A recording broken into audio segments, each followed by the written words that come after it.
Sobat Maestro, sesaat lagi kita akan mendengarkan program acara Renungan Hari Sabat bersama Advent Vision Media Ministry yang dibawakan oleh pendeta. Selamat mendengarkan. Yesus mau datang segera.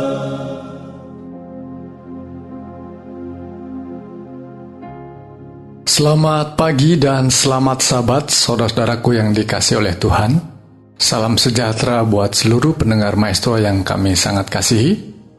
Pada pagi ini, saya Pendeta Cucu Elia akan bersama-sama dengan saudara untuk membaca, mendengarkan, dan merenungkan firman Tuhan, yang pada hari ini, pagi ini kita akan membahas pasal yang ke-20 dengan judul Serangan Para Zombie di Akhir Zaman. Sebelumnya saudaraku, mari kita berdoa. Bapa yang bertahta dalam kerajaan sorga, pada pagi ini kami datang memohon berkat Tuhan, meminta bimbingan Roh Kudus. Ketika kami membaca dan mendengarkan firman Tuhan, biarlah kami semakin memahami rancangan Tuhan bagi hidup kami. Di dalam nama Yesus Kristus kami berdoa. Amin. Saudaraku, sebagaimana saya sebut tadi, judulnya Serangan Para Zombie. Kelihatannya anak-anak muda kita seringkali terinspirasi, terdorong untuk memainkan games-games yang biasanya ada muncul zombie-zombie di sana. Kelihatannya menarik dan membuat kepuasan bagi para pemain games ketika muncul zombie-zombie itu. Namun saudaraku sekalian, apa yang saya bicarakan pada pagi ini adalah sungguh-sungguh zombie, manusia yang diceritakan dalam film-film adalah cerita yang benar-benar akan terjadi di akhir zaman, dan Alkitab menunjukkan cerita itu. Mari kita lihat. Dalam Wahyu pasal yang ke-20, sebagaimana pembacaan perenungan firman Tuhan pada Sabat ini, kita sudah memasuki pasal yang ke-20. Saya akan membaca dan merenungkan secara khusus bahagian yang pertama. Disebutkan pada pasal 20 ini ayat 1 sampai 3, demikian firman Tuhan.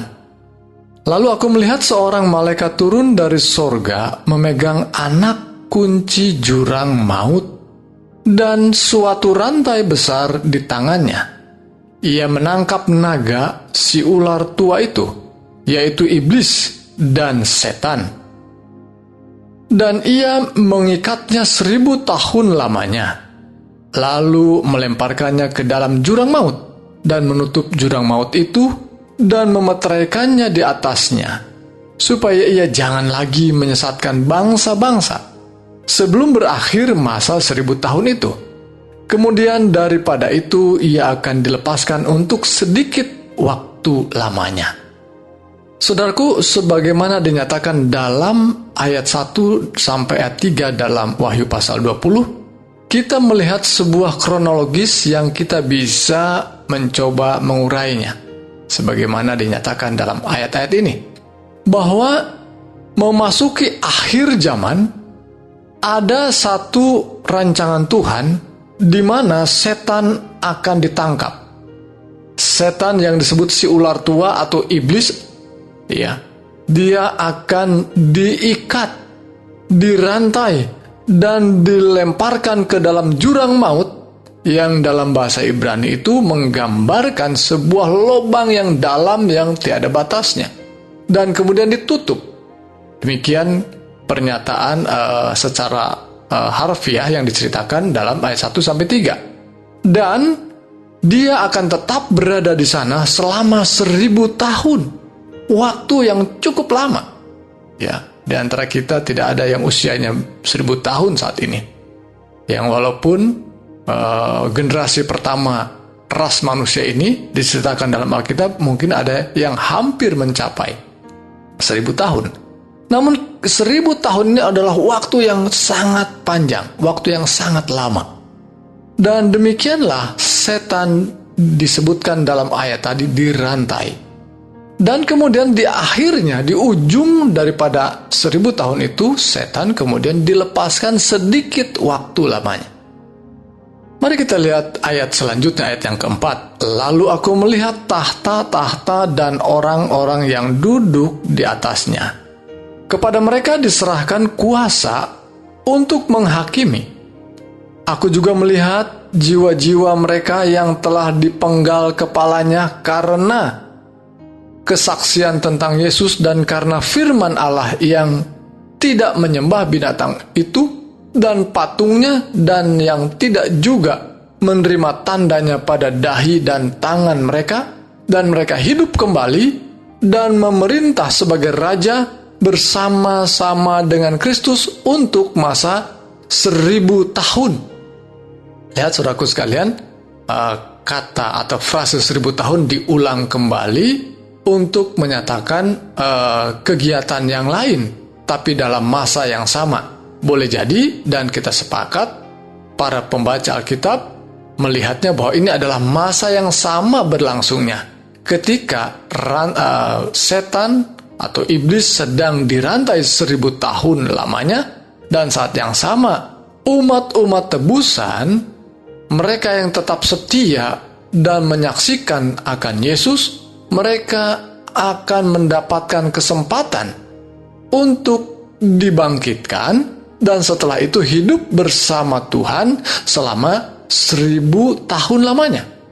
Jadi saudaraku sekalian, melihat pernyataan ayat Alkitab ini, maka kita boleh membuat sebuah rangkaian kronologis bahwa perjalanan iman, perjalanan umat-umat Tuhan mengakhiri zaman yang kita lalui ini, kita sedang menanti sebuah masa penting, yaitu kedatangan Yesus yang kedua kali, di mana Yesus benar-benar menjanjikannya. Dia berjanji akan datang kembali, sebagaimana dinyatakan di dalam Yohanes pasal 14. Demikian juga para malaikat pernah menyebutkannya. Seorang malaikat yang disertakan dalam Kisah Para Rasul pasal yang pertama, ayat 11, menyebutkan, menyaksikannya kepada para murid bahwa Yesus yang naik ke surga itu akan turun kembali dengan cara yang sama. Dan ini adalah rangkaian peristiwa yang penting, dan kita sedang menunggunya, dan bahkan pengharapan yang paling agung. Pengharapan yang kita sedang tunggu-tunggu bagi semua orang Kristen adalah kedatangan Yesus yang kedua kali. Nah, memasuki kedatangan Yesus yang kedua kali tentu ada banyak tanda, ada banyak peristiwa yang sedang kita tunggu akan terjadi sebagaimana diramalkan, sebagaimana dinubuatkan oleh para nabi, oleh Alkitab firman Allah. Nah, memasuki kedatangan Yesus yang kedua kali itu ada sejumlah peristiwa yang perlu kita ketahui memasuki atau ketika kita membahas pada pasal yang ke-20 kitab Wahyu ini. Yakni bahwa orang-orang jahat, orang-orang yang menolak kasih karunia Tuhan, mereka akan mati. Ya, orang-orang yang menolak akan kemurahan Tuhan, menolak untuk percaya kepada Tuhan, mereka akan mati. Dan orang-orang yang tetap setia, namun mereka sudah mati, mereka akan dibangkitkan. Tetapi orang-orang yang setia ketika Yesus datang yang kedua kali, mereka akan bertemu dengan orang-orang yang mati yang baru dibangkitkan pada waktu Yesus mengangkat mereka ke awan-awan, di mana Yesus pada waktu kedatangannya yang kedua kali tidak menginjak tanah, berada di awan-awan, dan semua orang yang setia yang dibangkitkan, mereka yang percaya dan tetap setia, dan kemudian mereka bersama-sama naik ke sorga dan berada di sorga selama 1000 tahun menjadi seorang raja bersama Kristus. Ya, menjadi para raja, para imam yang memerintah. Begitulah dikatakan dalam ayat yang keempat tadi. Lalu peristiwa apa lagi yang akan terjadi? Mari kita lihat ayat yang kelima. Tetapi orang-orang mati yang lain tidak bangkit sebelum berakhir masa yang 1000 tahun itu. Jadi orang-orang jahat yang lain rupanya tidak dibangkitkan. Tidak mendapat kesempatan pada waktu masa kebangkitan yang pertama itu. Pada waktu kedatangan Yesus yang kedua kali. Inilah kebangkitan pertama disebutnya. Ya. Jelas sekali kata-kata Alkitab menerangkan tentang kebangkitan pertama, kebangkitan bagi orang-orang yang percaya, yang setia. Berbahagialah, ayat yang ke-6, berbahagia dan kuduslah ia yang mendapat bagian dalam kebangkitan pertama itu. Kematian yang kedua tidak berkuasa lagi atas mereka. Mengapa? Karena Tuhan sudah mengaruniakan tubuh yang baka, menggantikan tubuh yang fana. Tubuh yang tidak dapat mati akan menggantikan tubuh yang dapat mati, sebagaimana digambarkan di dalam 1 Korintus pasal 15. Dan merekalah yang mendapatkan kebangkitan pertama, dan setelah itu bersama Kristus 1000 tahun lamanya. Dan mereka akan datang kembali bersama Kristus. Itulah kedatangan Kristus bersama umat-umat tebusan untuk kedatangan Tuhan yang ketiga kalinya tentunya.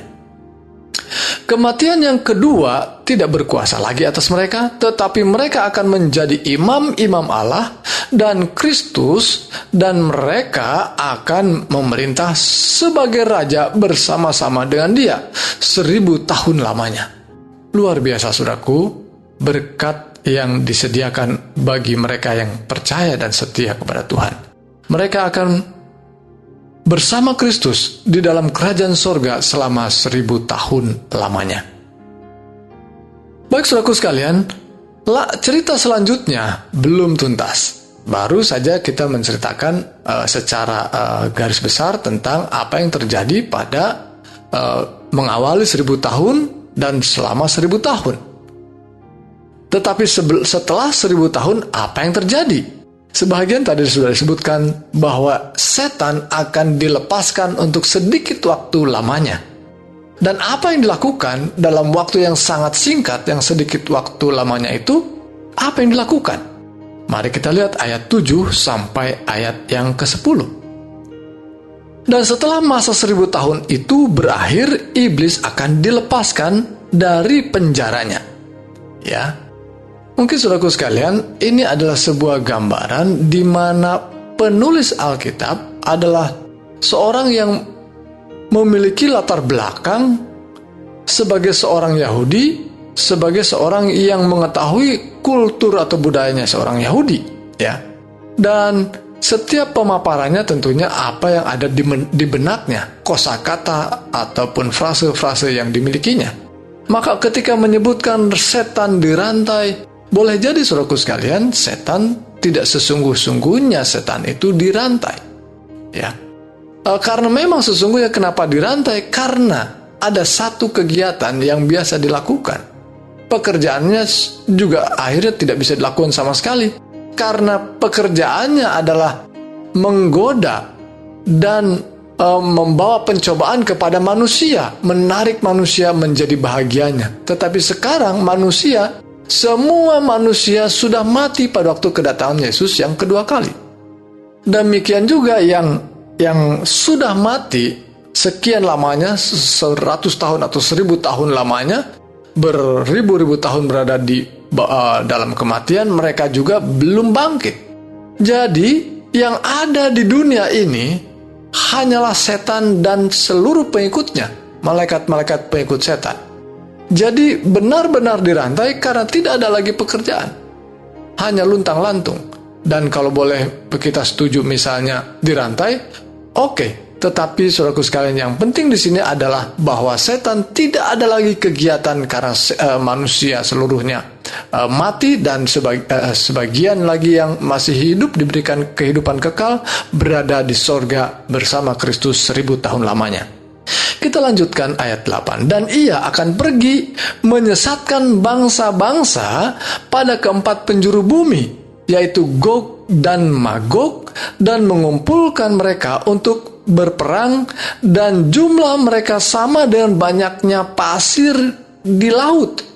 Maka naiklah mereka ke seluruh daratan bumi, lalu mengepung perkemahan tentara orang-orang kudus dan kota yang dikasihi itu. Tetapi dari langit turunlah api menghanguskan mereka.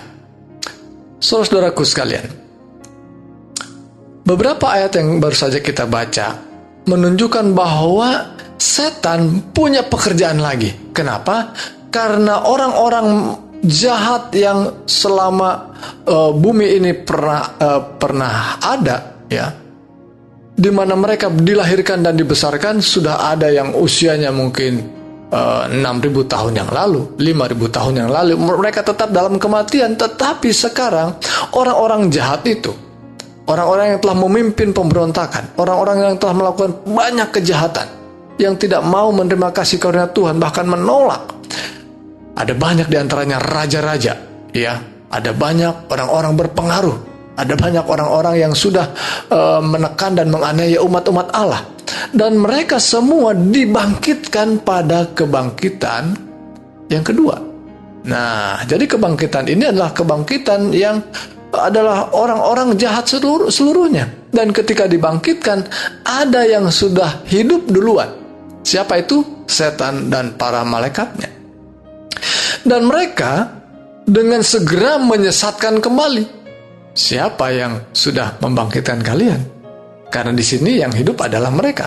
Jadi setan kemudian membawa kesesatan lebih dalam lagi, dan mereka mengajak untuk mengadakan peperangan yang terakhir, memerangi Allah, memerangi umat Allah yang saat itu datang dari sorga bersama Kristus di kota kudus. Dan orang-orang ini banyak sekali, tentunya dari ribuan atau mungkin saya pikir bukan ribuan tapi miliaran orang, ya, yang sudah mati selama ribuan tahun ini dan sekarang dibangkitkan. Dan gambaran ini sama atau mirip digambarkan seperti penulis Alkitab sebelumnya, yaitu Yehezkiel, ya. Di dalam Yehezkiel pasal 37 kita menemukan kisah Gog dan Magog, ya, seorang yang digambarkan sebagai raja Gog dari Magog, gitu ya. Jadi ini sebagai simbol bahwa ada peperangan besar di mana kota-kota, negara-negara diajak berkoalisi untuk memerangi Israel, untuk memerangi Yerusalem. Jadi saudaraku sekalian, ini adalah gambaran saja yang menunjukkan betapa besarnya rombongan itu, betapa hebatnya peperangan itu, dan itu adalah usaha setan untuk menyesatkan mereka. Dan mereka yang dibangkitkan, saya ingin memberi penjelasan dan juga menandaskan, menggarisbawahi cerita ini. Orang-orang yang dibangkitkan itu menurut tulisan yang diilhamkan Allah, ya, tulisan yang diilhamkan kepada hamba Tuhan Ellen White, bahwa orang-orang yang dibangkitkan itu dibangkitkan dalam keadaannya ketika dia mati. Artinya, ketika dia mati membawa kekesalan, ketika dia mati membawa kejengkelan, maka dalam waktu ketika dia bangkit pun membawa kejengkelan dan kebencian yang sama. Ketika dia mati dalam tubuh yang penuh dengan cacat, penuh dengan penyakit, ketimpangan, dan matanya mungkin buta dan sebagainya, oleh karena mereka habis berperang waktu itu juga, ya, maka pada waktu dibangkitkan demikianlah adanya. Jadi itu sebabnya mengapa saya memberi judul, ya, zombie di akhir zaman. Karena mereka ini ketika dibangkitkan mirip dengan film-film yang sering ditampilkan oleh para pemutar film ini. Memang demikian adanya. Mereka seperti mayat-mayat yang hidup, ya. Mereka tidak layak hidup kelihatannya, tetapi mereka hidup kembali dan kemudian disesatkan oleh setan dan mereka diajak berperang.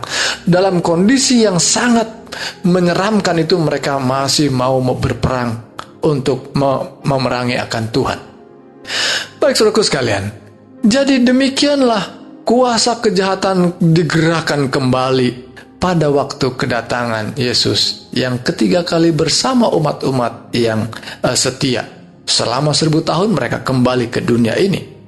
Dan ayat 10, iblis yang menyesatkan mereka dilemparkan ke dalam lautan api dan belerang, yaitu tempat binatang dan nabi palsu itu, dan mereka disiksa siang malam sampai selama-lamanya.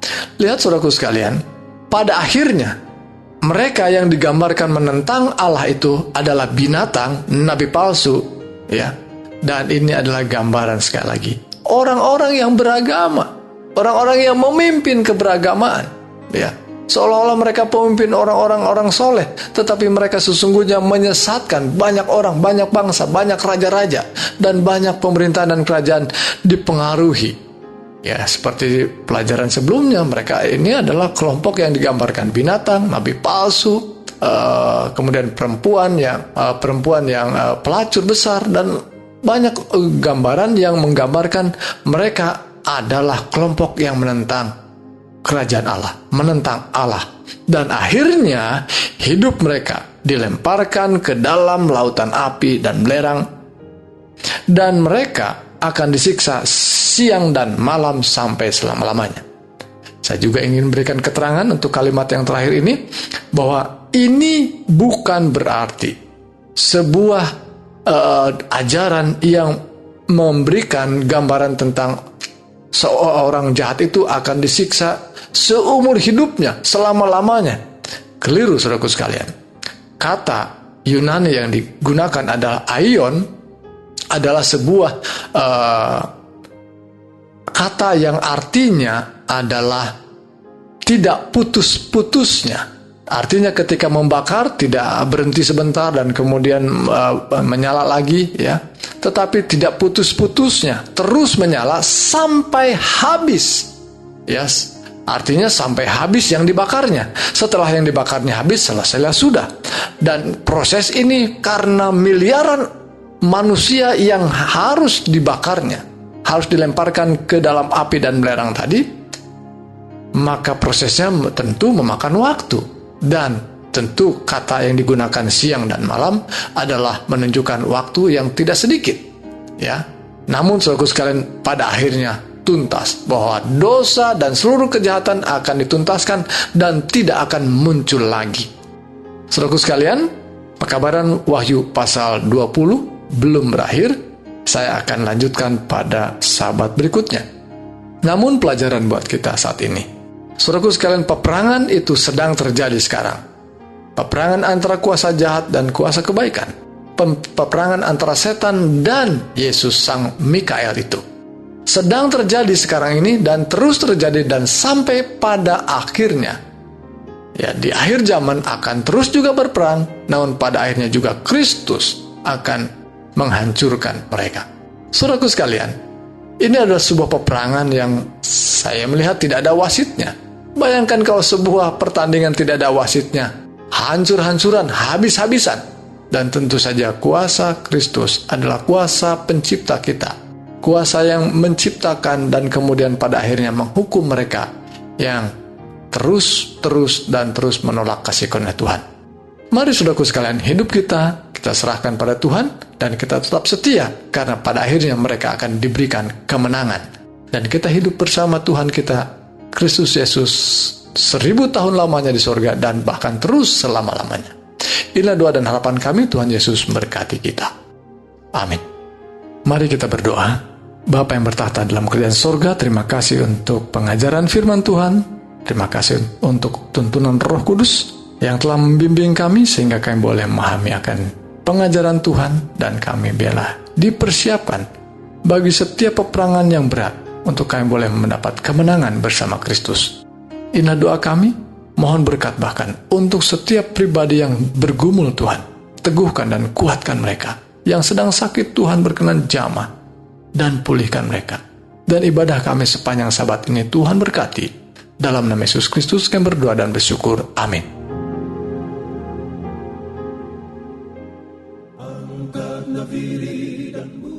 Sobat Maestro, Anda telah mendengarkan program acara Renungan Hari Sabat bersama Advent Vision Media Ministry. Untuk tanggapan pendengar, hubungi 087 888 777 689. Terima kasih atas kebersamaan Anda. Tuhan memberkati.